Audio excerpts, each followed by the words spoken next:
nígbà kan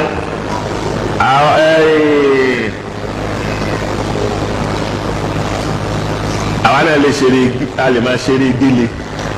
máa wa mọ́tò níwá wípé ní eré tààrà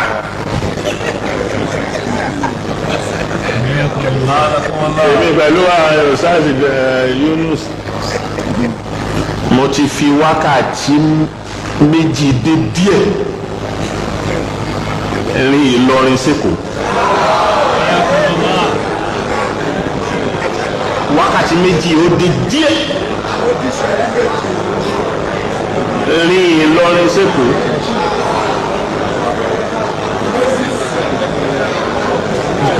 ẹgbẹ́ àti ò sí responsibility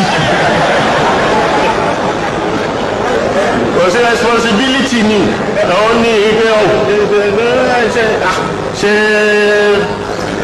mo fẹ́ débi báyìí kíá nísìn àmọ́ ń gbà tí responsibility dé ó di wá máa ń gbé wá kíní ẹ̀tẹ̀ wá má sáré púpọ̀ má sáré jọ ọgọ́rùn-ún lọ tàbí lábẹ́ ọgọ́rùn-ún eré náà bá pọ̀ pátápátá kó má ju ọgọ́rùn-ún lọ àmọ́ ń gbà tá à ń rí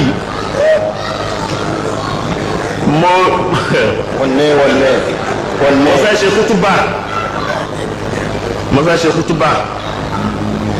mo sì kúrò ńlọrin mo sì débí mo sì wọ Èkó báyìí mo ṣẹ̀ṣẹ̀ bẹ̀rẹ̀ sí kútúbà.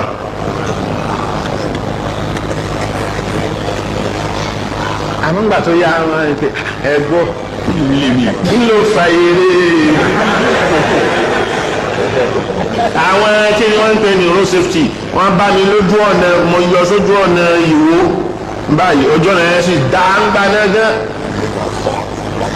wọ́n kàn bá mi pẹ̀lú speed tí mo lọ ní rédíò sí ni kí ni wọ́n fi ń sọ̀rọ̀ ń gbà náà ní ẹ lé kékeré rẹ́rẹ́rẹ́ mo kàn wọ̀ ní ìgbà wà wọ́n ti ní kó tó tọ́ọ̀nù tó lóun ń bọ̀ kò padà rí mi mọ́ rárá yìí náà mẹ́bi tán gbà mo dé mọ́bìlì tó géètì ni tí mo ṣe wúùmù tí mo fẹ́ rí kó báyìí láì ṣe wá pé àwọn dànù. nígbà tí o ṣe responsibility àwọn responsibility wà ó níyàwó ó bímọ ó dúkẹ́ yóò máa dúkẹ́ wá. ní 1982 1981 82 Sheikh Adam wọ́n láwọn lọ tẹ́tíra ní Beirut Nizam Talim wọ́n lọ tẹ́ ní Beirut èyí tó jẹ́ kí nígbà tí wọ́n lọ ta ọ̀rọ̀ yìí kì í ṣe rìwáyà látọ̀dọ̀ ẹnìkan ẹlòmíì tó máa sọ pé ọmọ tí ó máa ń mọ ẹ̀yìn àfáàjù ọmọ tó bí lọ ní irọ́ ló ń jẹ́ bẹ́ẹ̀ ọdún mélòó ló fi dé ọdún mélòó ló fi lọ.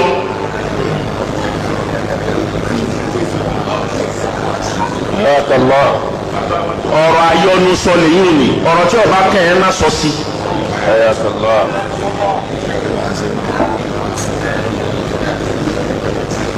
torí Nizam Talim yẹn mo wà ní Kánò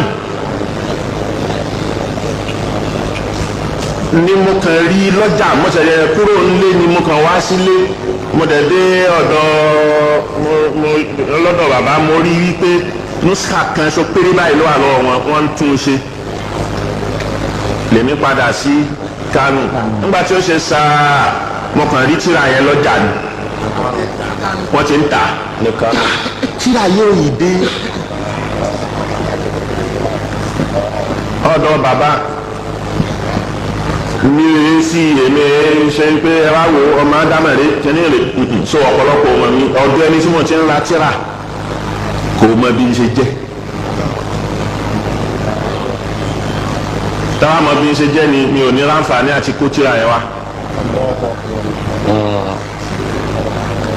mọ á ní èló ń tírà yìí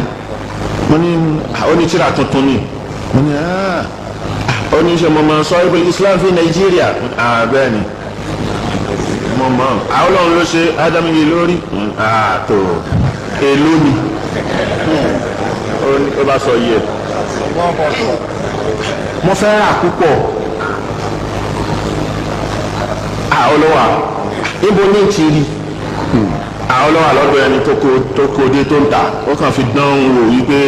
kó ń lọ wò lọ́jà bóyá yóò tà ní. mo bá sọ fún ìmáàmù adákẹ́ ìní Dr. Abdulhamid Shuaib àti Imam Mali tèní àwa kó mú wa lọ gbafẹ́ rà gan-an ni wọ́n bá mú wa lọ sílé ẹni yẹn ó lójú ẹ̀ sínú àwọn yàrá ni ní kátọ́n.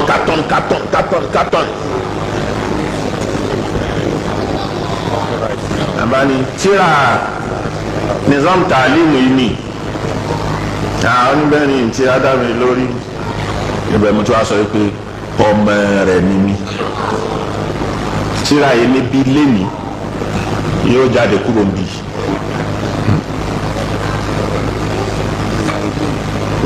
Abani أعرف أن شيء آدم يلوي ولا يريد المال وفهو pé ìgbà tó ń lọ sí Beirut ni ẹni tó bá wọn tẹ̀ ẹ́ gbé fóònù tó kó fóònù wípé kóun bá wọn kó pé sọmọ ẹṣẹ́ Ádámù Ọlọ́run mọ́ ọ̀dà bá ń dìlíva tíra yìí fún o. òun wá ní kóun dán wò lọ́jà bóyá yóò tà yóò lọ́lẹ̀ torí pé ajé Ádámù àtẹ̀rí yẹn kò kúkú fẹ́ràn owó kò nídìí owó. ọlá àwọn ìmáàmù agáta ìmáàmù kíní labagba mọ́tò ajé ìgboro babako mo bá tẹ̀lé n bá wá ọkọ̀ èyí tí ọkọ̀ lè gbà n bá kó sí mo bá ń kó bọ̀ mo wá dé lóru. mi sálè sun gáràjì àbí kínní n bá wá ọkọ̀ tó máa gbé mi dé ilé n bá lọ wọn bá ṣílẹ̀kùn fún mi ní ìsàlẹ̀ ńbẹ̀ n bá sùn ọkọ̀ kínní wọlé. ó dàárọ̀ tí wọ́n jí tí bàbá jí ṣé bí wọ́n ṣe ẹ̀ lọ ni èèwọ̀ ló tún wá ṣe n bá ní tíra báyìí òun ni mo kó wa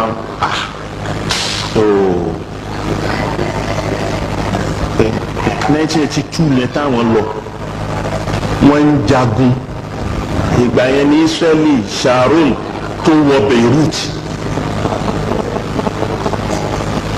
tí wọ́n bẹ̀rẹ̀ sí pa àwọn alábáwá àtàwọn Hezbollah pé hòtẹ́ẹ̀lì táwọn wá dé sí làwọn ń gbọ́ bọ́ǹbù bíi làwọn ní mo ní ọmọ ilé mo níyàwó ilé mo ní nǹkan ilé báwọn ẹsẹ ọ̀rọ̀ apàtìrà àti fún kìnìún ní ẹgbẹ́ sáàmà tẹ ọyọ bá ti tẹ èyí tó bá dé àmà tún ṣe wá Nàìjíríà àmọ́ kí wọ́n á jókòó kàṣí tí bọ́ọ̀bù ń dín lọ́tún tó ń ró lọ́sì jẹ́ máa lọ ní báwọn ti wálé ní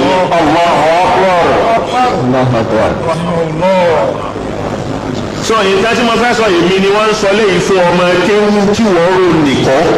ayọ́kọ̀lọ́ owó tí ẹ mọ́ gbogbo nǹkan wọ̀nyí.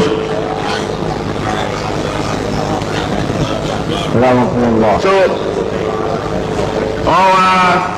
ètò mo fẹ́ fààyàn ń bẹ̀ ní pé responsibility ọmọ ń bẹ́ńlé ìyàwó ń bẹ́ńlé òun ni wọ́n ló tètè gbé àwọn dìde gbà bọ́ǹbù tó ló bì káàkiri ẹ̀jẹ̀ tètè máa ń lọ ló làwọn fi wálé tọ́ba ẹgbẹ́ mi tí ò ní responsibility kankan ni yóò dúró yóò yí pé kíní kan kódà bí àwọn ìfúwánù gbogbo wọn bí wọ́n ti rí bàbá náà ń bẹ́ nínú ìfúwánù rahimahullah gbogbo kékeré wọn bá bẹ́rù wúlẹ̀ ní pé èmi náà bá àwọn Hamasi àwọn Philistine èmi náà bá wọn jagun against Israeli àmàlẹ́ kọ́ ẹ tó ní responsibility tó ní gbogbo rẹ̀ ẹni kó láti fi gbogbo èyí lẹ̀ wá ọ̀rọ̀ hamasi kó máa hamasa fún rẹ̀ ọ̀rọ̀ fati kó máa bó ti ń fata ni kó máa dàlátà ìpínlẹ̀ lé. Allah kíám ìṣìmáìyà wọn bẹ lára ọmọkùnrin kan tó wá ń ṣe dẹ́rẹ́dẹ́rẹ́ tí ò níyàwó lé bẹ́ẹ̀ bá fi níyàwó nísìnyí ara ó balẹ̀ wọ ara kíám ìṣìmáìyà ni. bẹ́ẹ̀ bá ti níyàwó lé tó ní kíní lé ara ó sì máa balẹ̀ torí kó tó ronú pé báwo níyàwó ti jẹ o báwo lọ́mọ tẹ̀lé gánagánà tó ń ṣe tẹ́tẹ́lẹ̀ nì ààrẹ ó kù.